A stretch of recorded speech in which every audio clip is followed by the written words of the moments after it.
nasa Kongreso! Galit ng taong bayan! Mga nasa Kongreso, makinig kayo! Hindi nyo pera ang binibili ng mga sasakyan nyo! Isauli nyo ang pera sa taong bayan! Hindi namin deserve! Hindi namin deserve ang mga underperformance nyo! Wala kayong karapatan na tawagin na honorable dahil wala kayong honor! Mga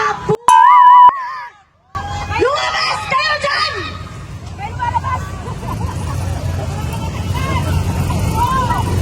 Sana hindi na kayo tumakbo. Kung tumakbo lang kayo para punuin ang mga bulsa nyo, nakakahiya kayo. The world is watching. And this is the kind of Filipinos that we are putting on the front line. Nakakahiya kayo. Dinudungisan nyo ang pagiging Filipino ng Pilipinas. Mga kayo! Lumabas kayo dyan! Kayong lahat! Darating ang araw na mapupuno ang taong bayan. Tandaan nyo to. Walang makakaligtas. Kahit yung mga pamilya nyo na abroad ng abroad, nagpapakasasa sa pera ng taong bayan. At sa mga Filipino na nakikinig lang, walang ginagawa. Dahil hindi pa sila apektado ng korupsyon. Dahil hindi pa sila naabot ng korupsyon. Ito ang sinasabi ko sa inyo. Kapag wala tayong ginawa ngayon, mas mabuti na lang na wala tayong gawin until forever. I do not care. If you stay silent right now, just stay silent as quiet as a mouse forever. Dahil hindi nyo alam ang impact ng inyong pagiging neutral. Nang wala kayong kinu-call out, it's like an indirect permission given to these corrupt officials on the House of the Representatives. Parang sinasabi nyo sa kanina na okay lang na nakawan nila tayo, na okay lang na mag-planter sila sa utang ng pera ng taong bayan. Ito ang isipin nyo. Ilan ba ang total population ng Pilipinas? We're more than 100 million. Let's just do a traditional calculation. Ipagpalagay natin, merong 1 million working class earning minimum wage of 500. Let's just say it's 500. Do you really think that 500 pesos that a minimum wage earner is earning for that day may matitira? Wala. And what is the 12% value-added tax for that 500 pesos that the 1 million traditional assumpted numbers? Ano ang value? It's 60 pesos for the 500 pesos spent for on a daily basis. So ipagpalagay natin 60 pesos and merong 1 million minimum wage earners, that's 60 million pesos of value-added tax na napupunta sa pamahalaan. 60 million pesos. And come to think of it, it's not just value-added tax, it's not just 1 million Filipino minimum age earners. Ang daming tao, putang ina.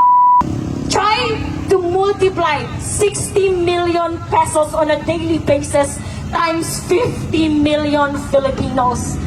Ang yaman ng Pilipinas. Pero meron tayong ospital na walang gamot. Meron tayong mga public hospital na walang higaan. At kung meron man, sira-sira ang higaan. Sasabihin na walang ayuda kung hindi magbibigay si Martin Romualdez. Tutang ina mo, bakit pinangalanan mo ng Romualdez Hall ang isang espasyo na nasa Kongreso? Hindi mo pera yan. Hindi mo pera yan. Ang kapal ng pagbumukha niyong lahat.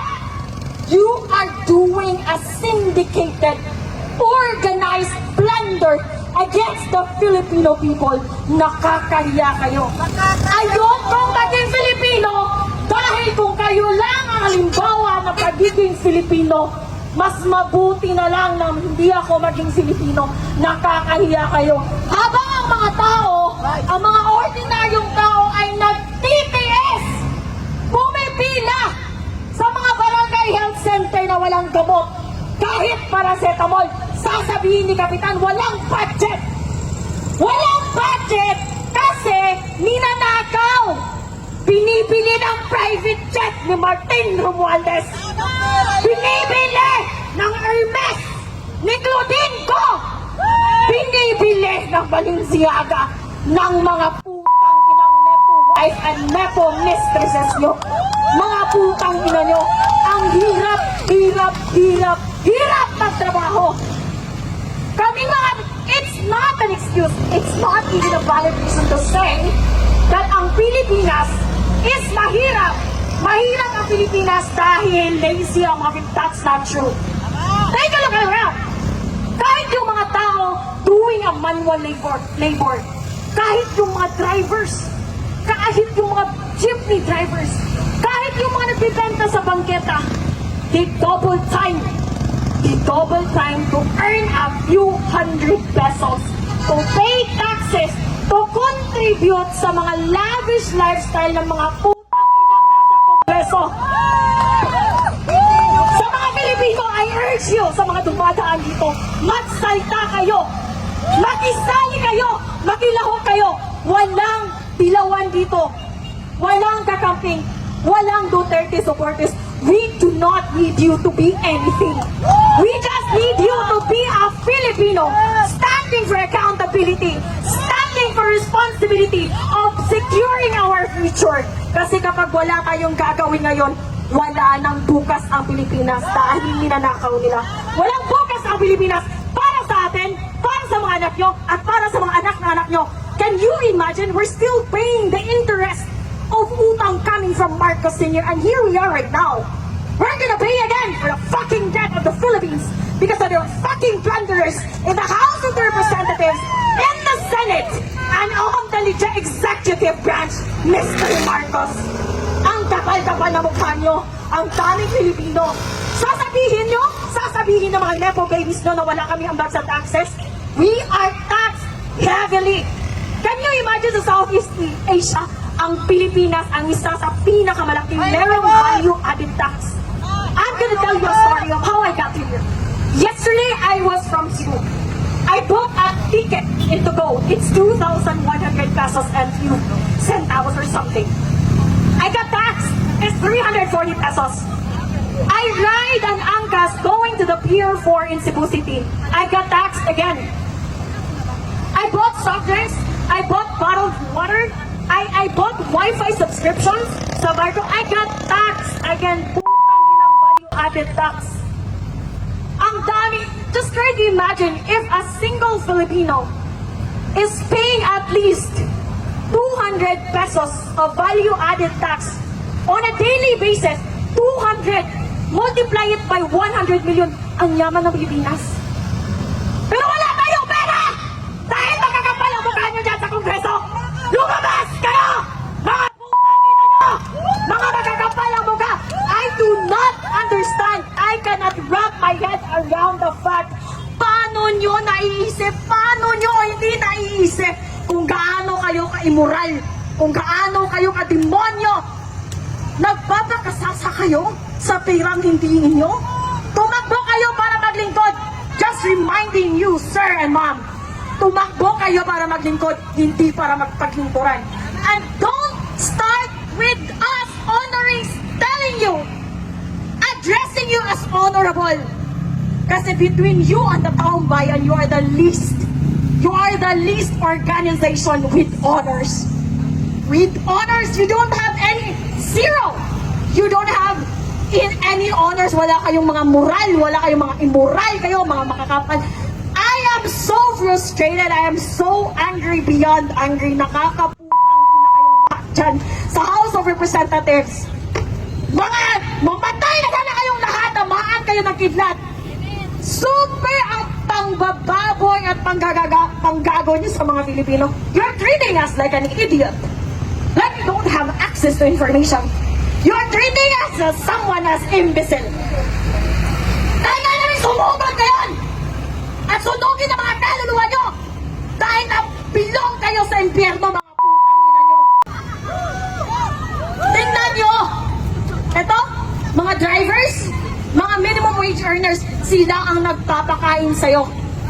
Nagpapakain, kami ang nagpa-fund ng lifestyle nyo. Mga putang ina. Ano ginagawa nyo dyan sa Senate? Ano ginagawa nyo dyan sa Congress? Are you just doing login and log out and that's it? No! We demand that you work diligently, you work morally, and you work hard for the Filipino people, for you to earn our trust, because you just don't deserve our trust and respect. I don't think so it's gonna happen anytime today. Mga makakapal ang mukha nyo. At sa mga kababayan nating police and armed forces of the Philippines, sir, with all due respect, I know naiibig kayo. Naiibig kayo kasi ang chief of command nyo nakakabutang ina. But then you're bound by your service, and you're bound by your contract, and you're bound by your employment. But please, this is beyond insane. This is beyond insane, mga putang ina! This is beyond insane! Ang kakapal na mukha nyo, lumabas kayong lahat. Yung mga sasakyan nyo, hindi nyo sasakyan yan. Sasakyan namin yan. Dahil kami ang nagbabayad ng mga sasakyan nyo. Ilang sasakyan ang gusto nyo? Mga putang ina nyo. Ilang bahay sa Forge Park ang gusto nyo? Napakahirap namin dahil ninanakaw nyo ang pera na para sa amin. We're not asking for private jets. We're not asking for Balenciaga just like your wife and mistresses. We're not asking for Chanel. We're not asking for travel abroad in Europe, in Edinburgh, in Scotland, in Italy, in Paris. We don't want that. We just want the basic services. Working hospitals with medicines and with working medical professionals. Paid by Filipino taxes. Yun lang. Bare minimum lang. Basic standard, hindi nyo maibigay? What kind of employees are you? Bumaba kayo dyan. Isarado nyo yung Kongreso! Wala na mga ambag yan sa mga Filipino! Walang ambag! Zero contribution! Pinapalamon lang namin kayo! Makakapal ang mukha nyo! Sino sasakyan yan? Pinapalamon namin kayo, wala kayong ambag, wala kayong ginagawa, hindi kayo nagtatrabaho, nagnanakaw lang kayo, araw-araw. Yun lang ang ninanakaw nyo. Sino yan ang mababa sa Kongreso? Yan ba ang aming honorable magnanakaw? Putang ina mo! Pinapalamunin ka! Kung merong batukan at palamunin, hindi yun ang mga standby. Ang palamunin at batukan ay nasa Kongreso. Mga putang ina ang kakapal ng mukha. Magmi-meeting kayo sa Malacanang, mag-order kayo ng buffet, ng steak, ng caviar, and for what expense? From our hard-earned taxes. Ikaw, sir, you're working hard. Pera mo ang ginagasto ng mga putang inang ito na nasa Kongreso. Isara nyo yan! Isara nyo ang Kongreso! Walang ambag dyan sa Pilipino! Putang ina! Harapin nyo kami dito! Harapin nyo mga coward kayo! Mga coward, mga walang bayad! Mga walang bayad! Nagtatago kayo sa inyong mga security! Nagtatago kayo sa House of Congress! That is our hard-earned. That building, we paid for that! Those cars, we paid for that! Maybe even the air you fucking breathe, we paid for that! The very least that you can do is to provide the basic services for ordinary people. Yet, you are so fucking incompetent that you don't know how to do that. Para kayong kaklase ko nung elementary. Andun sa klase, hindi nakikinig, bobo na nga, hindi pa nag-aaral, pumupunta lang sa paaralan para sa baon. Bakit ganyan ang mga kongreso natin? Bakit ganyan ang mga congressman natin, mga putang ina? Ito ang pakiusap ko sa mga kababayan ko. Dalawa, I have two requests sa my fellow Filipinos. Una, please, let's have a fucking living standard when it comes to voting. Tingnan niyo si Lito Lapid. Quiet as a mouse. Tingnan niyo si Risa Ontiveros. Diba? Ang ingay. Nakakarindi. Pero flood control projects, she's quiet as a fucking mouse. Okay? Eto, viral to na video. Tito Soto, my God, dear, I'm here. I'm finally here, Tito Soto! I'm here! And I'm gonna say it again. What makes you qualified to become the Senate President? You don't belong there. You belong in Itbulaga. You cannot even create a simple, cohesive, concise introduction. How are you gonna enforce, amend, approve laws? Being a politician is very technical. It's being very technical kapag bobo ka, umalis ka na dyan. Well, anyway, sabi nga nila, intelligence is limited. Stupidity is endless. Unfortunately, meron tayong endless supply of stupidity both in the House of Congress and in the Senate and in the executive branch. Nakakaputang ina niyong lahat. Hindi niyo pag-aari ang Pilipinas. Hindi niyo pag-aari ang taxes namin. Hindi niyo pag-aari ang mga Pilipino.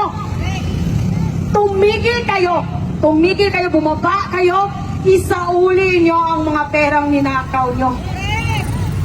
Matanong lang, nasaan na si Martin Romualdez? Balita ko raw. He deregistered his private jet. Is that true? Patanong sa mga tuta mo dyan sa Kongreso. Tanungin mo sila! Pakitanong sa mga tuta ni Martin Romualdez dyan sa Kongreso, where is your fucking boss right now? Did he go abroad? With his stolen money? And he's not gonna come back here? Ito, tandaan mo, Martin Romualdez, we will not forget. Not even sa mga anak mo, sa mga anak ng anak mo, at sa mga anak ng anak ng anak mo. It will be an awesome reminder of the dark history of the Philippines that once upon a time, we have a lame-back sitting idiot president controlled by this evil House Speaker, Martin Romualdez, aided and supported by his mini crocodiles at the House of Congress, supported by the senators na walang magawa sa buhay, kundi maging achievement ang pagsisisi, paninisi sa previous administration. Wala na ba kayong achievement na iba? Yun lang? Ganon kayo ka-incompetent? Like even a simple person, ordinary person can see through all your evil intentions, can see through all your stupidity, the maneuvers, the cover-ups. We see through it all. Hindi kami bobo, mga puta.